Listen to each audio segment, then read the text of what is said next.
Imagine being an historian in the future, looking back at this present era, and it may be tempting to lump together floods, fires, various outbreaks, wars, and you could sort of liken them to, shall we say, 10 deadly plagues, as it were, all sort of be playing out at the same time, which obviously looks disconnected, but if you look carefully you can see the same authorship behind all of this. Those of you of more senior years will probably notice the absence of insects on your windscreens and your windshields of your automobile. Signs by the day. Notice also strange hues in the sky. Pay attention to all the signs by the day, by the night, that come to you in every possible way.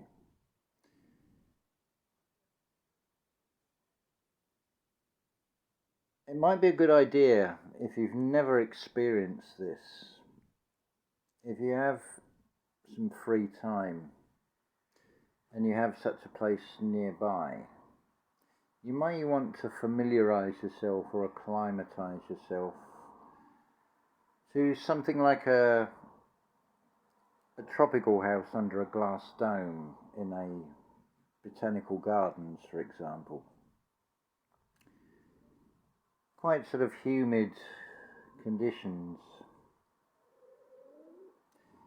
Imagine if you started growing and you're finding your arms on your sleeves and your trouser legs aren't quite as long as they were because you're growing. Imagine a world where you're looking round and you're wondering, where have all the cities gone? Where's all the industry? Everything's so lush and green. And I can remember there being cities and large built-up areas, but they all seem to have gone. There's been historical accounts of it raining insects on boats, on ships, to the point where you're having to shovel them off. Well, where have all the insects gone?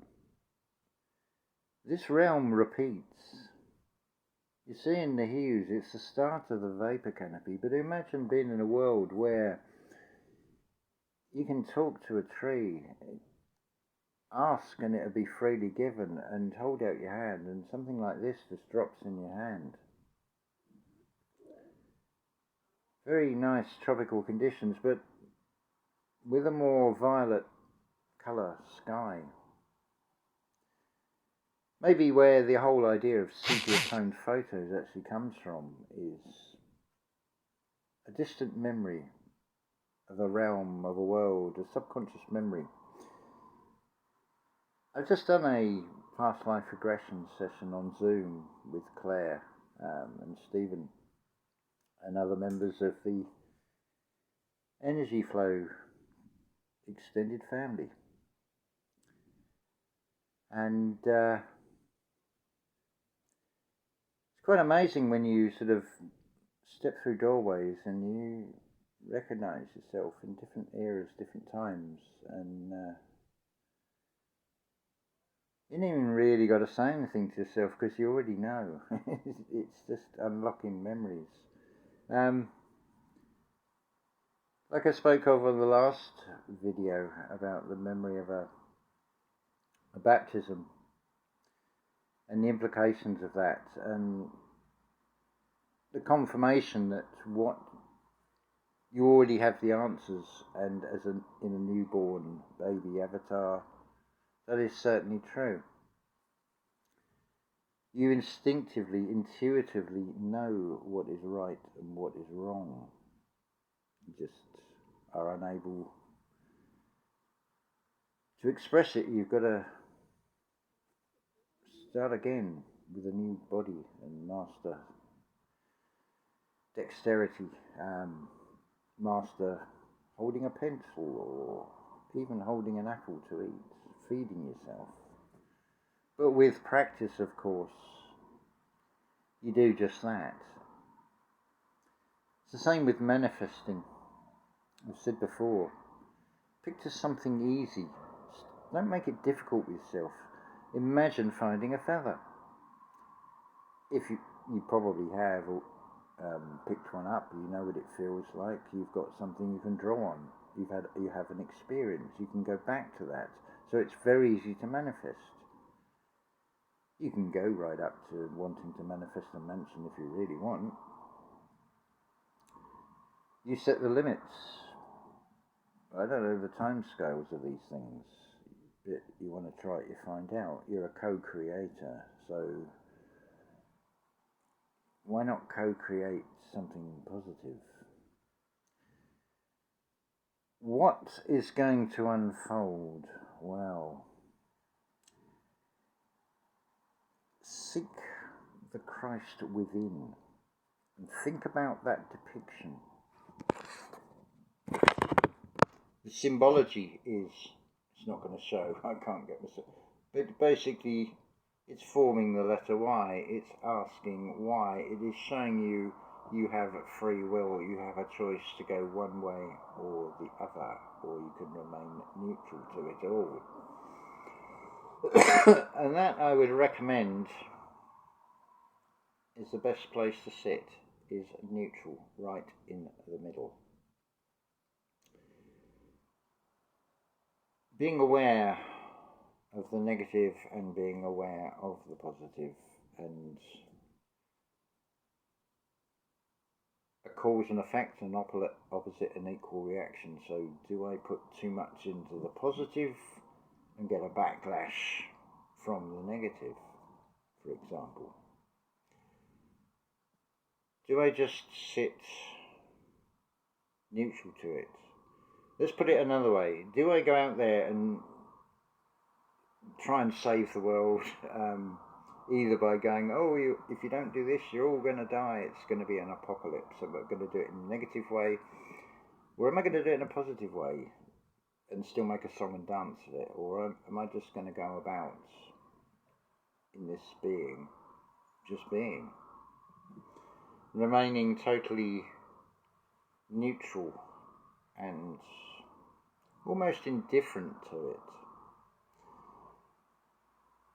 Because is it any different than me trying to physically, say, let's use a leaf blower and try and disperse clouds? I don't think there's a leaf blower that's strong enough to even do that, or to reach up that high. But in the mind, that's a different place entirely. You can co-create. So you have a background scene, a canvas, a blank canvas. It only appears to have all these colours because of the effect of the sunlight and how it separates colours out to distinguish things. But effectively it is a blank canvas to the artist, which is the medium, just as the brush and the oils and the canvas itself is the medium for the artist. Likewise, when you find the art spirit within oneself, you can paint a picture. Now notice I didn't use a canvas, I didn't use a brush, I used words. But I think you get the picture. So, shall we say. But what path you take, you may want to witness, I don't know, but you may want to witness the apocalypse, the epoch collapse. You may want to see fireballs. That's entirely up to you. Certainly, it comes down to the weighing of the heart against the feather, against the ether. What is in your heart?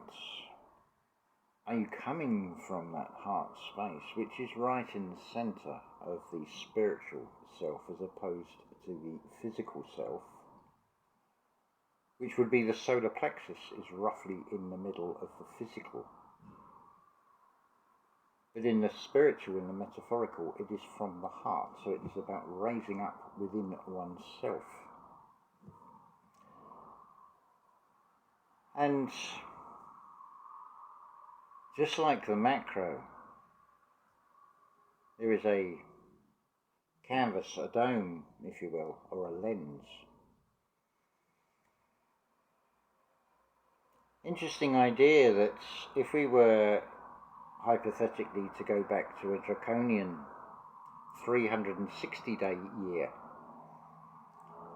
where the North Pole is right on the eye of Draconis, and let's look at something straight in the eye, for example, an eye for an eye. What happens when there's this reset, this Phoenix event? I wonder what it will go round next. What will that North Pole centre upon? I don't know. Is Draconis and Polaris 23.5 degrees apart? Or do we take things to a new level, to a new balance, with the shortening of days and 16-hour days instead of 24-hour days? What are the implications of all this? The micro and the macro, you therefore have a dome. It's your aura. You have a magnetism output side from the dielectric at the heart of the heart. So you're radiating out. You can strengthen up your own dome. So it doesn't matter if you've got 500 tons of crickets or whatever just falling from the sky. They ain't going to actually, they're going to go around you. It's going to be like a spiritual umbrella that you've created, of course, because it all comes from within oneself. So it's radiated from your heart. So you do for you, and you protect yourself in doing so, and you also lead by example by doing so, because others will say.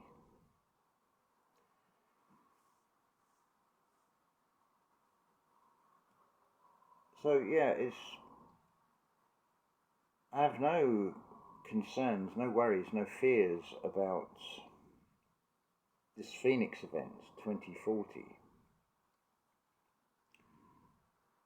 It doesn't matter which way you lean, whether you think it is a matrix, whether you think it's organic. What I will say is, to use the same analogy that Jason of Archaic's channel has used about this, the Etch-a-Sketch, when you slide that thing across and back, you notice with that toy that as it wears, it doesn't always quite erase. It can leave impressions of a past picture. You may also want to consider thinking of how it once was, as Jason describes, as not talking about years, they're talking about turnings, or with the Egyptians expressing 30 days as a year. You may want to look for the isometric markers in your life, which may actually help you if you look at the past to predict your own future, because this experience follows that same pattern. If there is a reset and a certain number in this evolution take a, shall we say, a less pleasant, more destructive, self-destructive path, it would follow the same pattern. After a reset, there is a baby boom. Well, you're not going to get a better baby boom than if it's only a 6-month instead of a 9-month pregnancy, a shortening of days, a shortening of gestation period. I raised the question about would we then need 6 essential salts, but then I also look at the other side. namely the mobile phone. If you think about this in terms of your junk DNA, your inactive DNA, when you download an app onto a mobile phone, onto a cell phone, the circuitry and everything is already in there. Now think in terms of spiritual downloads and what is coming to you, what you're experiencing. The way you're seeing things, your perspective you're coming from and looking at things, how you feel about things, how it has changed. Just keep going with that, because you are spiritually evolving. You lose all those negatives and you neutralize yourself, so you're not affected by that external as best you can. I'm not saying it's easy, but if you do that, you'll just walk through this. I think it's a film called Some Guy or That Guy. Look at the advertisement for that film. It's, if I remember rightly, it shows fireballs and explosions. You've got this actor with a coffee cup and a laptop under his arm, smiling, looking quite happy and blissful. He's also got technology and he's also got coffee. I'm all for coffee anyway, so that's no bad thing. But with a changing DNA, maybe the desire for coffee will just fall away naturally anyway. We certainly breathe through the pores of our skin, so why would, under a vapor canopy, would we not absorb food through the pores of our skin as moisture, for example? I think it's going to be, and I feel it's going to be wonderful to see all this unfold, but as much as anything, you want to see the vapor canopy. Try by just closing the external eyes. What do you see? How many memories can you unearth? Maybe do this biofield tuning. First port of call, I would say, is try Julia Simplicity Revealed channel. I'll put a link in, because she does biofield tuning. And from the link she sent me, it certainly unlocked. It seems to be unlocking even more, and no bad thing. So I thought I'd put that out there. Just sharing observations, but just, I don't know what sort of sky you've got. It looks a lot darker on the screen, I know, from what I can see here, but it's not actually quite that dark yet. It's still pretty light outside. There's a strangest hue. I think we're going to see an increase in that. I don't know, is this thing going to be dramatic and in one go, or is it going to be a slow, well, not actually comparatively slow when we're talking in terms of ages, but on a daily linear perception, is it going to appear quite slow, gradually coming in like a fog, as it were, with this change in the light that we're seeing? And where have all those insects gone? And are they going to return? We shall see. You have to think also about what the system message is putting out about eating insects, replacing meat. So maybe there's a little twist on a spiritual truth being shown in a material, physical manner that serves something else, corporate, non-living entity. Right, we're nearly up to 20 minutes now, so few things there to contemplate, sit with, share your experiences. I think we're in for an absolutely fantastic time, but it is down to you and how you feel and what you feel and whether you feel from the heart and whether you can maintain a neutrality to it, whether you're going to be sucked into the fear of it. Fear feeds fear, life lives life, as Adrian Alisa said. Check out her daily channel. Gives you an idea just wired up inside when she's talking about astrology. Think about the micro of the astrology, those wandering planetary movements that are going on within yourself, how your perspectives may be changing, how your feelings about this reality may be changing. Could that not be the equivalent micro cosmology shift to the macro cosmology shifts? After all, there's that saying about you take one step forward and 2 steps back. That sounds like a retrograde motion of a wandering star. But we learn from the experiences and onward and upward and so on. Anyway, 20 minutes, that's plenty long enough. I'm going to say ta-ta for now and love to you all.